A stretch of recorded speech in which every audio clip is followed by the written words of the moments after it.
राम कथा बोले कल्प वृक्ष। और बंधुओं, देवलोक में जो कल्प वृक्ष है उसमें और मानस रूपी कल्प वृक्ष में अंतर है। उस कल्प वृक्ष से यदि आप कामना कर लिए और उस कामना से आपकी हानि हो रही हो तब भी वो प्रदान कर देगा। लेकिन मानस रूपी कल्प वृक्ष आपके हानि और लाभ का ध्यान रखते हुए आपको आपके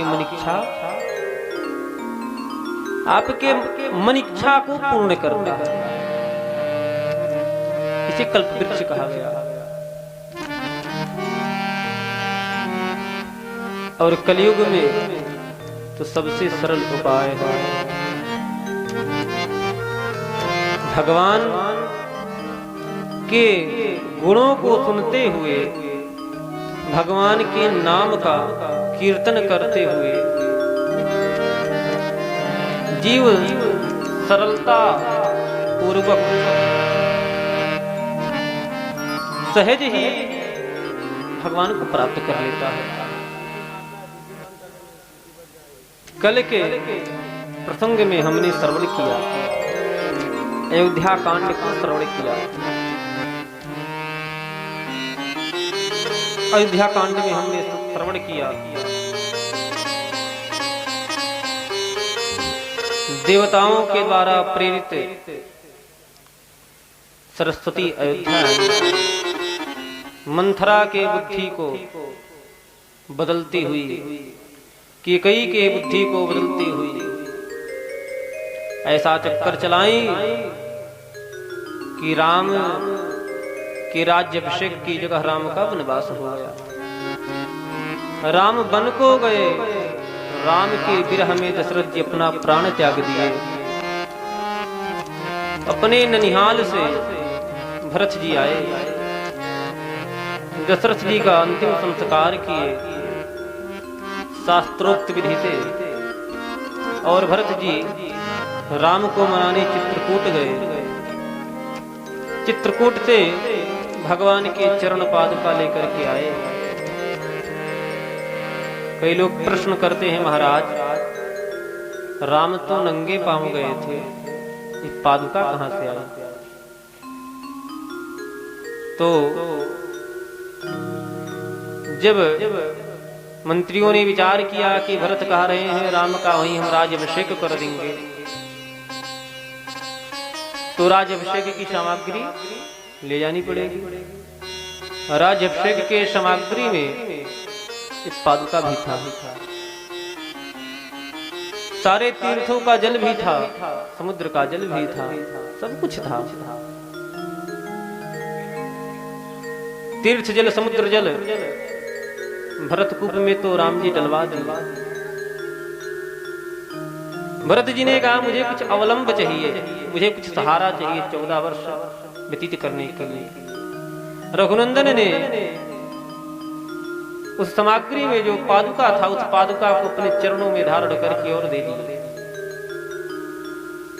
ये पादुका अवध से ही गया था और भरत जी लेकर के आए। ला करके पादुका अवध में जो राज सिंहासन है जिस पर बैठ करके अवध का राजा अवध पर शासन करता है, उस सिंहासन पर विराजमान किए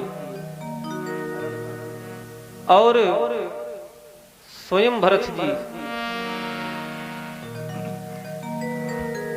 मुनियों का वेश धारण करके, बलकल पहन करके, जटा बना करके नंदीग्राम में रहने लगे। राज्य के संपूर्ण कार्य को शीश पे खड़ा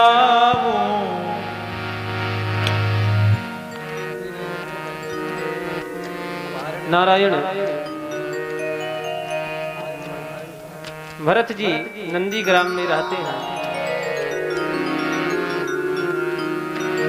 अयोध्या में कुछ भी होता है तो सबसे पहले उस पादुका से आदेश लिया जाता है।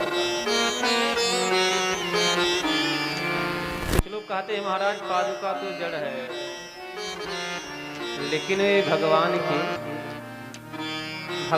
हैं। पादुका किनके बोले? भगवान के। भगवान का कोई भी वस्तु जड़ नहीं है। आगे लंका कांड में श्रवण करेंगे, जब भगवान क्रोधित हुए तो भगवान से अधिक क्रोधित भगवान के बाण हो गए। बाण उन तरकस में कूदने लगे, अब मैं रावण को मार दूं, अब मैं रावण को मार दूं। भगवान ने कहा भाई शांत रहो, अवसर आएगा। भगवान के कोई भी आभूषण, अस्त्र शस्त्र कुछ जड़ नहीं है, सब चेतन है महाराज, दिव्य है। अयोध्या कांड के विश्राम में गोस्वामी जी ने कहा कि भरत चरित करने म तुलसी जे सादर सुनहि, सिय राम पद प्रेम अवसि होहि भवरस बिरति। भरत जी का जो नियम है, जो प्रेम है, जो भी श्रद्धा पूर्वक आदर पूर्वक श्रवण करेगा, उसका प्रेम रघुनंदन के चरणों में होगा, इसमें कोई संदेह नहीं है। अवश्य होई, और इस भव सागर से मुक्त हो जाएगा, इसमें भी कोई संदेह नहीं है। विषय रस से उसका वैराग्य हो जाएगा। संसार में जो विषय हैं, इन विषयों से उसका वैराग्य हो जाएगा। एक बार जो रघुबर की चरणों का इशारा हो जाए, एक बार जो रघुबर की चरणों का इशारा हो जाए, एक बार जो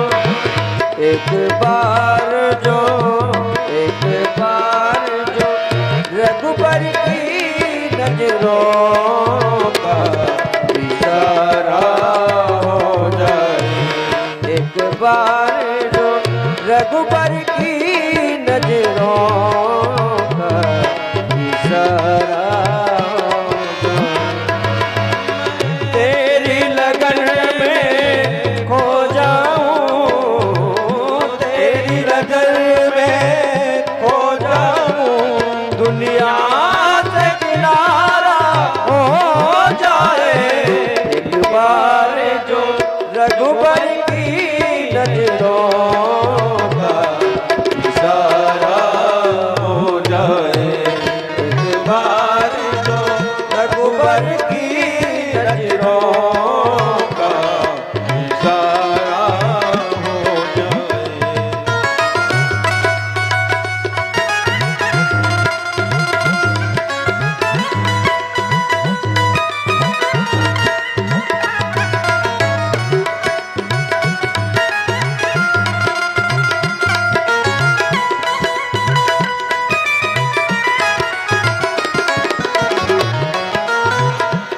श्री राम तुम्हारे चरणों में आशीष सभी को मिलती है।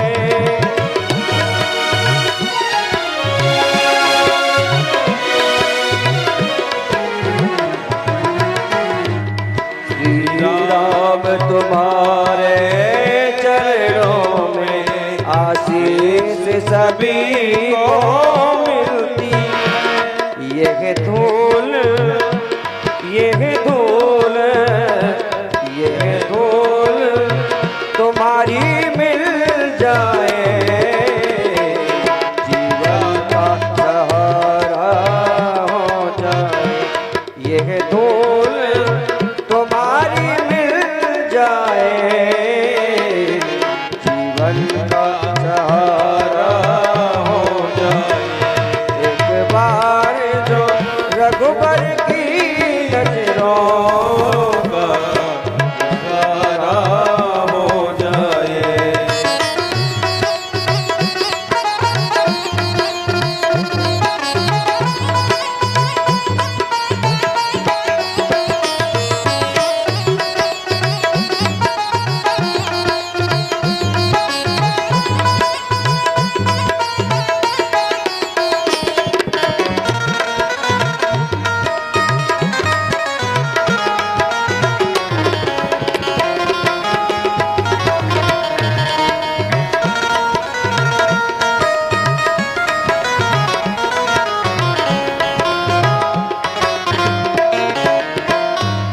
सरकार तुम्हारे महफिल में तकदीर बनाई जाती है।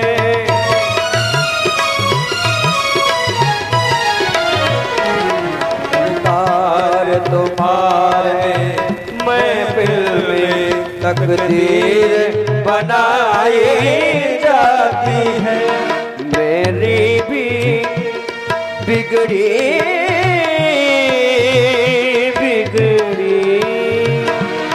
मेरी भी बिगड़ी बन जाए, तुम्हारा हो जाए। मेरी भी बिगड़ी बन जाए, तुम्हारा हो जाए। तेरी लगन में खो जाऊं मैं, तेरी लगन में खो जाऊं, दुनिया से किनारा हो जाए। एक बार जो रघुबर की नजरों का इशारा हो जाए। एक बार जो रघुबर की नजरों का इशारा हो जाए। एक बार जो रघुबर की नजरों का इशारा हो जाए, इशारा हो जाए।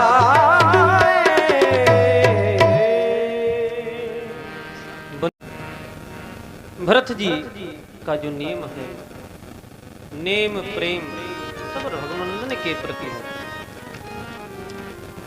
भरत जी कहते हैं हमें कुछ नहीं चाहिए, मुझे ना अर्थ चाहिए, ना धर्म चाहिए, ना कोई कामना है, मुझे मुक्ति भी नहीं चाहिए। मेरी एक ही कामना है कि रघुनंदन के चरणों में मेरी प्रीति हो जाए। अयोध्या कांड का विश्राम आरण्य कांड का प्रारंभ होता है। आरण्य कांड के प्रथम श्लोक में भगवान शिव को प्रणाम करते हुए, द्वितीय में भगवान श्री सीताराम लक्ष्मण जी को प्रणाम करते हुए भगवान शिव आरण्य कांड के प्रारंभ में ही संकेत करते हैं, उमा राम गुण गूढ़ पंडित मुनि पावहि विगत पावहि मोह विमूढ़ हरि विमुख न धर्मरत।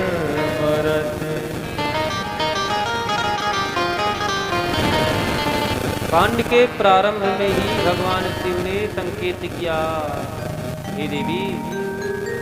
कथा श्रवण कराते हुए भगवान शिव ने भगवती पार्वती से कहा, हे देवी, भगवान का जो गुण है बड़ा ही गूढ़ है। भगवान का गुण गूढ़ है, भगवान की लीला बहुत ही गूढ़ है, भगवान का चरित्र गूढ़ है। और इस गूढ़ तो सुन करके, पढ़ करके, कह करके जो विद्वान हैं, जो मुनि हैं, जो ज्ञानी हैं, वही वैराग्य को प्राप्त कर लेते हैं, वही वैराग्य को प्राप्त कर लेते हैं। लेकिन भगवान की इन्हीं लीला को, कथा को, गुणों को अज्ञानी नहीं समझ पाते। ज्ञान रहित जो विमूढ़ हैं वो नहीं समझ पाते हैं।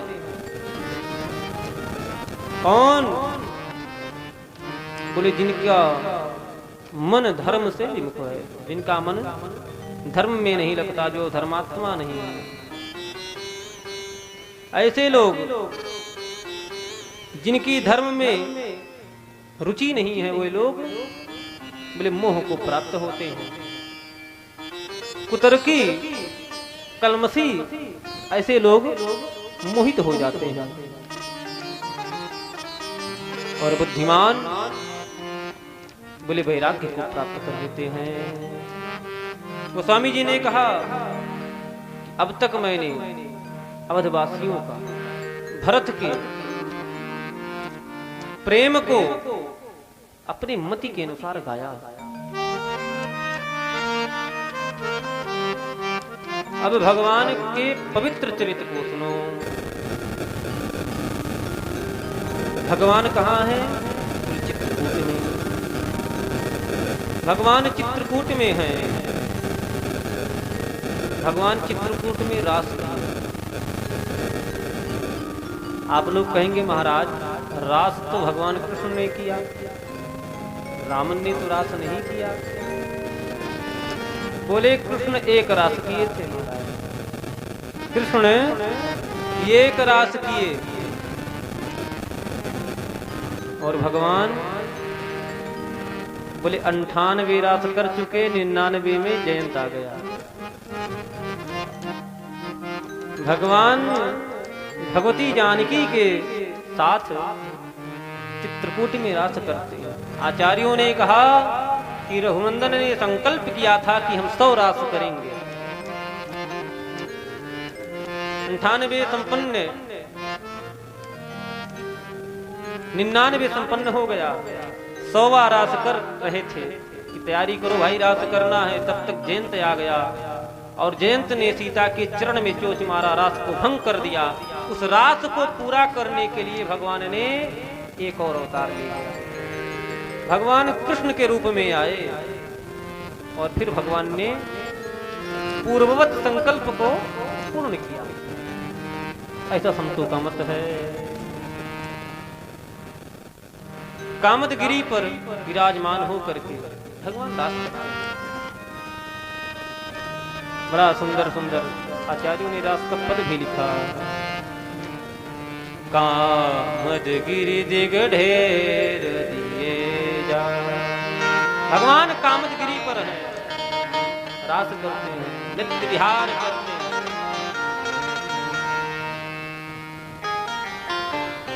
एक दिन भगवान तैयारी कर रहे थे। क्या बोले? रास। भगवान जानकी के श्रृंगार के लिए आभूषण बना रहे हैं।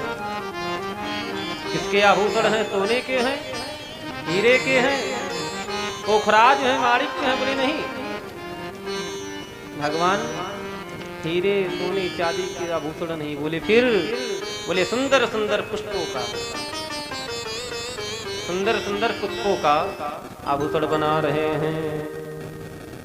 ये बार तूने कुसुम सुहाए, एक बार चुन कुसुम सुहाए, एक बार चुन कुसुम सुहाए, निज कर हो सगराम बनाए, निज कर हो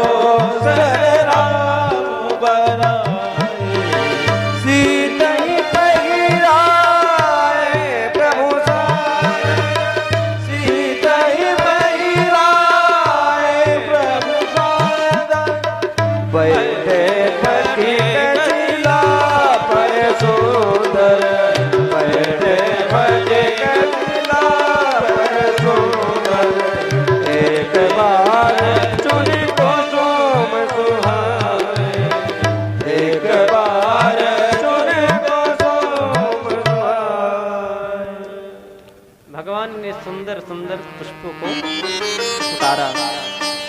सुहाए कुसुम फूल। कुसुम का मतलब केवल यहाँ कुसुम का पुष्प नहीं है, रंग बिरंगी अच्छे अच्छे सुंदर सुंदर पुष्पों को भगवान ने उतारा।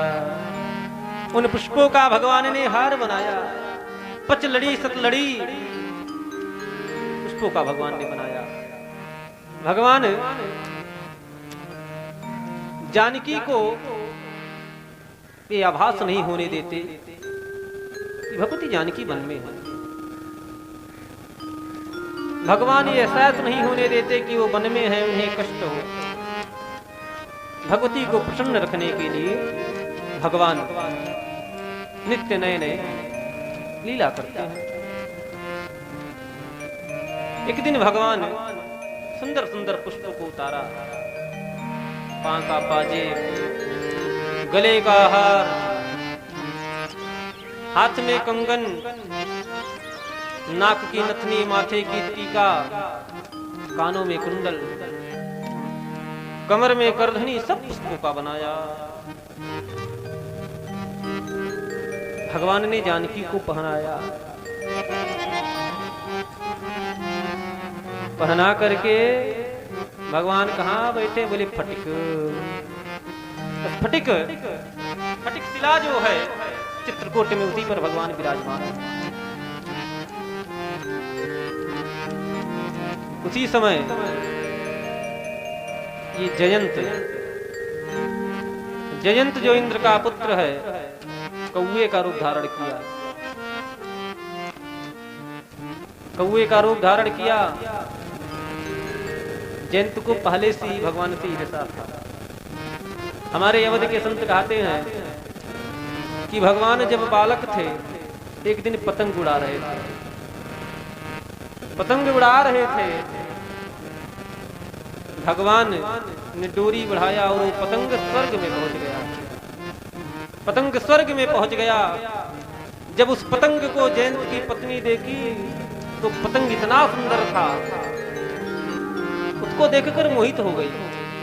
और जयंत की पत्नी कहने लगी कि जब पतंग इतना सुंदर है तो इसका निर्माण करने वाला, पतंग को उड़ाने वाला कितना सुंदर होगा। और जयंत की पत्नी अवध में आई भगवान का दर्शन करने के लिए। जयंत को इस बात की ईर्ष्या थी। जयंत देख रहा था, बोला भगवान है, देवता आकर के इन्हें प्रणाम करके जाते हैं, ये भगवान है, परीक्षा लिया जाए। परीक्षा लेने के लिए क्या किया? बोले कौआ बन गया, चांडाल पक्षी, चांडाल पक्षी बन गया। और आया भगवान भगवती जानकी के गोदी में सिर रखकर के सो रहे थे। आया जयंत, गोस्वामी जी ने कहा ये भगवान के बल को परखने आया है। इस प्रकार बोले कोई चींटी हो, चींटी सोचे हम सागर को पार हो जाएंगे, और पार ही नहीं हम इसको नाप भी लेंगे कितना गहरा है। चींटी सागर को नाप पाएगी, समुद्र को नाप पाएगी? बोले नहीं। पार पाएगी समुद्र का? बोले नहीं, ना पार पाएगी ना नाप पाएगी। भगवान का बल जो है, भगवान का जो ऐश्वर्य है, ये क्या है? बोले सागर। और जयंत बोले चींटी है, पिपील कहा। जयंत आया, फिर गोस्वामी जी ने लिखा कि आया तो किया क्या?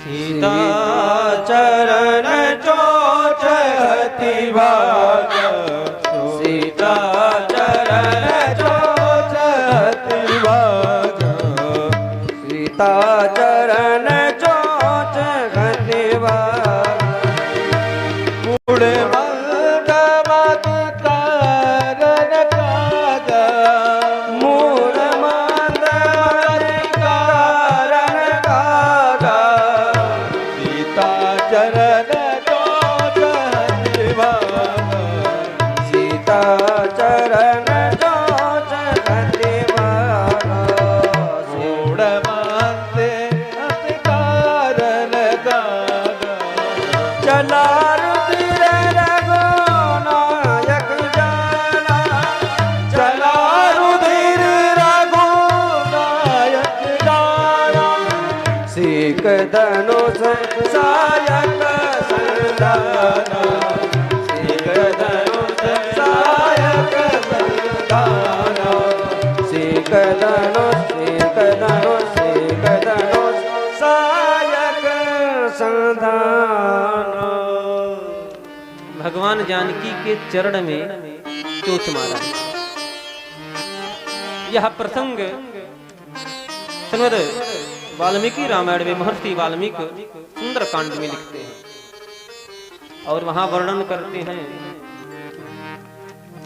कि जयंत ने जानकी के स्तन पर प्रहार किया। मतलब वाल्मीकि रामायण में। लेकिन यहाँ गोस्वामी जी ऐसा नहीं लिखते। क्यों नहीं लिखे? संत जन कहते हैं कि गोस्वामी जी ने इसलिए नहीं लिखा कि कलयुग के जो लोग हैं बुद्धि कलुषित है, तर्क पर तर्क करेंगे, कुतर्क करेंगे और गलत गलत अर्थ करेंगे। इसलिए मर्यादा, कलयुग के लोग मर्यादा का उल्लंघन पग पग पर करेंगे। इसलिए जितना हो सके ग्रंथ को मर्यादित लिखो। जब लक्ष्मण जी ने कहा कि मैं अपने भुजा के बल पर राम जी आपको राजा बना दूंगा, पिता को कारागार में डाल दूंगा, लेकिन गोस्वामी जी ने नहीं लिखा। कहा कि लक्ष्मण जी ने कुछ कठोर वचन कहे। लक्ष्मण जी ने कुछ कठोर वचन कहा। क्या कहा? बोले नहीं कहना। लोग गलत शिक्षा ना ले, इसलिए गोस्वामी जी ने मर्यादा का पालन किया।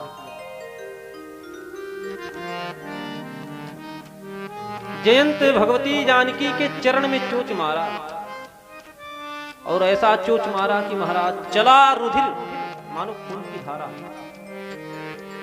जब रक्त निकलने लगा महाराज, रक्त भगवान को लगा। भगवान देखे, अरे गीला गीला क्या है?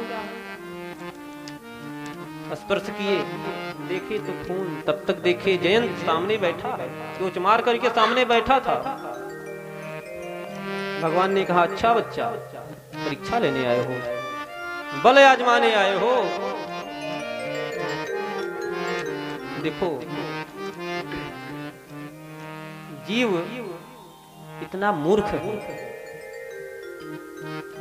भगवान पर भी संदेह कर बैठता है। भगवान पर संदेह कर बैठता है। हम संदेह किस पर करें?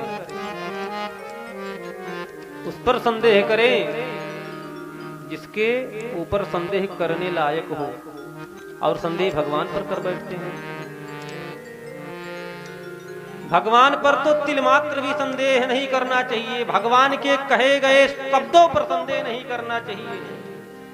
वेद पर संदेह नहीं करना चाहिए, पुराणों पर संदेह नहीं करना चाहिए। जो लिखा है उसे मान लो।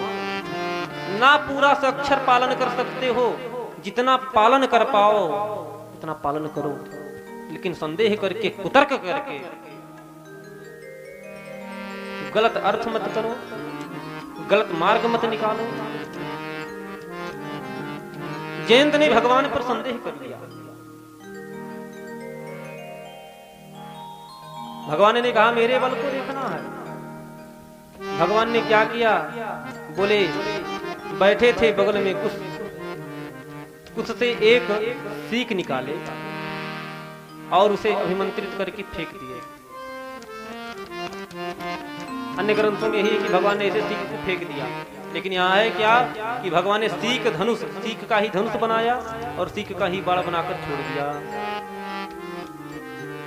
ब्रह्मास्त्र भगवान ने छोड़ दिया, लेकिन देखो ये ब्रह्मास्त्र जो है, ब्रह्मास्त्र की क्या लीला? बोले छोड़ दो महाराज तो जलाकर राख कर दे, लेकिन ये ब्रह्मास्त्र जला नहीं रहा जयंत को।